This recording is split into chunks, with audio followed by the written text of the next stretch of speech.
Hi Mina, how you doing? I've got your work up.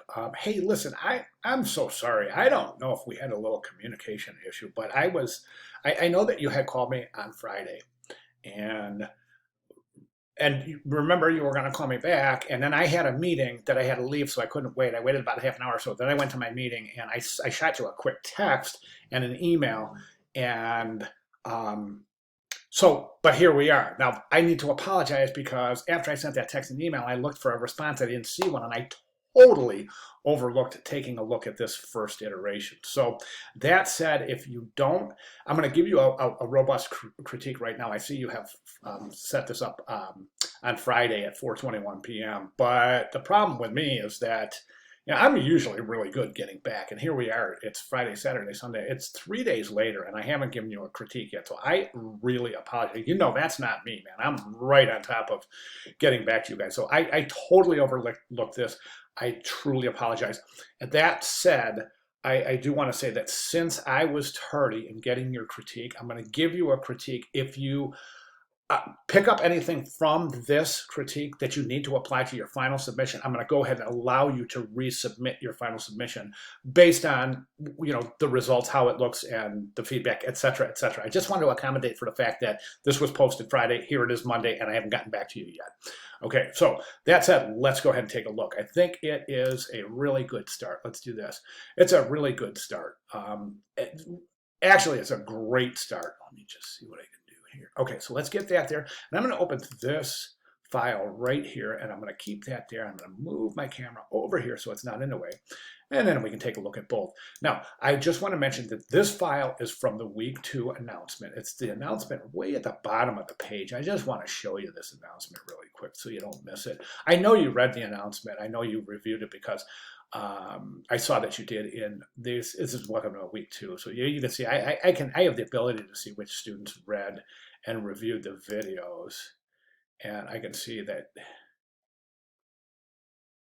and you did, so that's fantastic. Now, the one thing I want to draw your attention to is at the bottom of this, there's a bunch of videos in here too. Now, it doesn't tell me who looked at the videos. It just tells me who read the announcement, or I should say, who opened the announcement, right? So I want to show you this video is very, very important. The Kerning game, if you haven't played it yet, get in there, pour yourself a nice cup of coffee, spend 20 minutes in there, you'll love it. It's a blast, and it does a great job teaching you about kerning in a fun and interactive way. Then I have these a beginner's guide to kerning like a designer. That's a great resource. Then I have the review videos for Banana, and then I have this video, how to kern the phrase fire and ice. Now, the file I'm using to compare for comparison on your file is the exact file I used in that video from week 2. So if you want to, my recommendation is to go ahead and screenshot this and then use it for reference for your final submission. Well, let's go ahead and take a look. So I think that you've done some really, really, really smart things, and you're one of very few students who got the spacing the first time around for the space between fire and. Now, I don't know if you just intuitively got that or if you actually went in and reviewed some of the videos. It doesn't matter. The point is you got it, all right? What I'm talking about is this space right here. In week 2 lectures, and you've heard me say this throughout the first 2 weeks, is that in order to ascertain where we need to begin kerning and spacing and proximity, we need to look at the biggest problem area. You kern the problem areas first and let the rest follow, okay? And then same thing with word spacing. You space the problem areas first and let the rest follow based on how you've established the lead, right? So the reason I'm saying that is because there's 2 areas. There's a kerning problem. In all of these letter combinations, the space between the F and the I is problematic, more so than the other. We've already learned about curved letter forms and straight letter forms. We haven't really learned anything about a tittle and how we kern accordingly. This is a tittle, by the way. The dot above the I is called a tittle. So as we see that, we can close this area down, but we don't want that tittle really encroaching too closely to the F. Don't want it touching at all, for sure. Don't want it touching. But see how close I've gotten?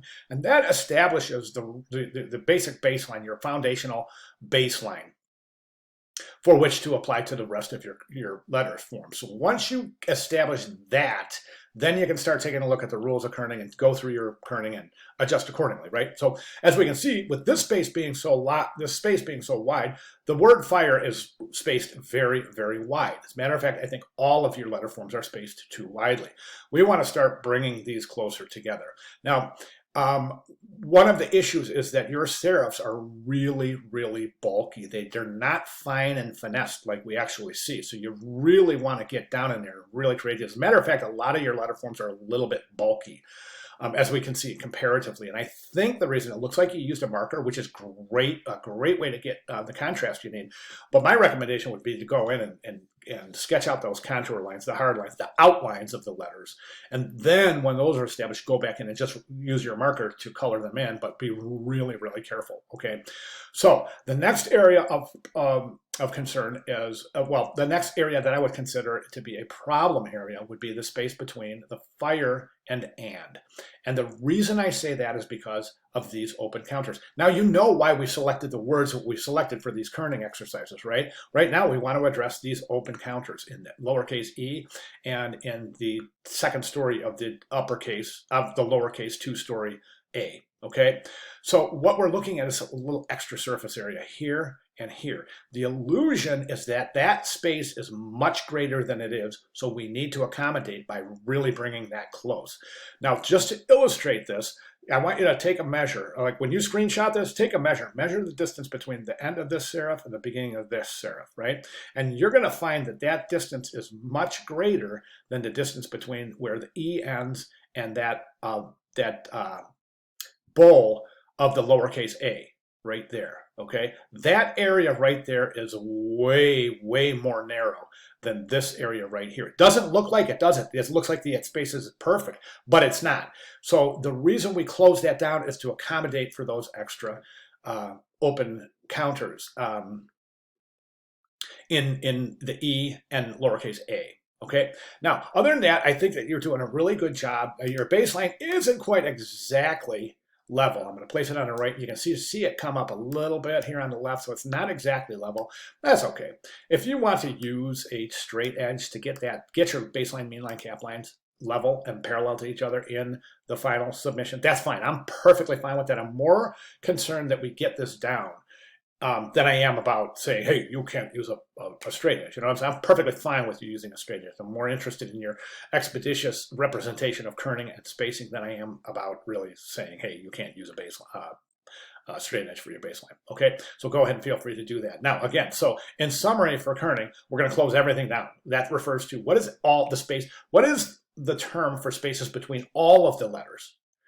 It's not kerning. Kerning is the space between individual letters.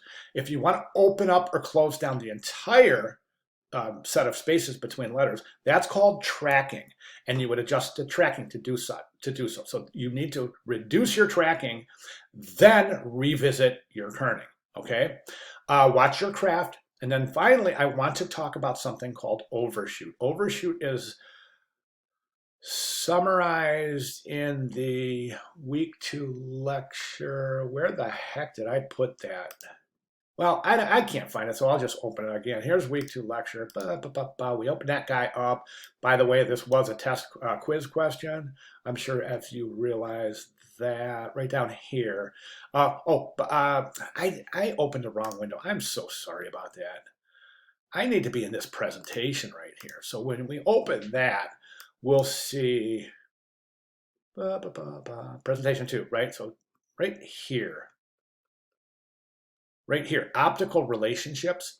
You want to pop this open. This is a slideshow. Take a look at this. What we're after is overshoot, okay? So the first 2 slides represent overshoot. We see overshoot here in the pointed letter forms, but in curved letter forms, we see overshoot in the baseline, mean line, and cap line of all curved letter forms. And you can read why. By the way, descriptions are right here. And this is a slideshow, so be sure to click through it. At any rate, we want to represent overshoot in the final submission, right? So let me show you kind of exactly what we're looking for overshoot.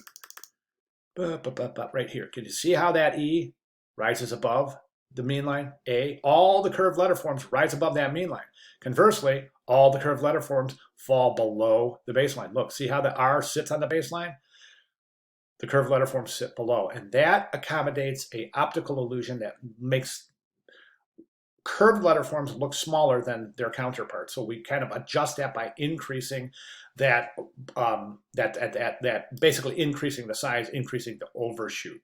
Okay, so that's overshoot, and I would love to see you represent overshoot in your final submission. I'm over 10 minutes, didn't want to do that, but I certainly did want to be as complete and thorough as I possibly could for your submission, Mina. So you take this information, apply it to your final submission. If you've already submitted your final submission and you get something out of this, as I said, you want to apply it to your final submission, let me know, please. Please let me know, and then we can go and set up accommodation for you to resubmit your final submission based on the recommendations and comments in this video. Hope that makes sense. And again, I apologize for I wasn't thinking and I missed this video. So I missed your post on Friday. So I truly do apologize. You're probably sitting there all weekend going, where is this guy? What is going on? So anyways, I really apologize. It's not me.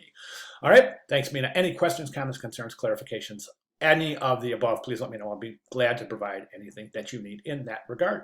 Great job, Mina. Thank you very much.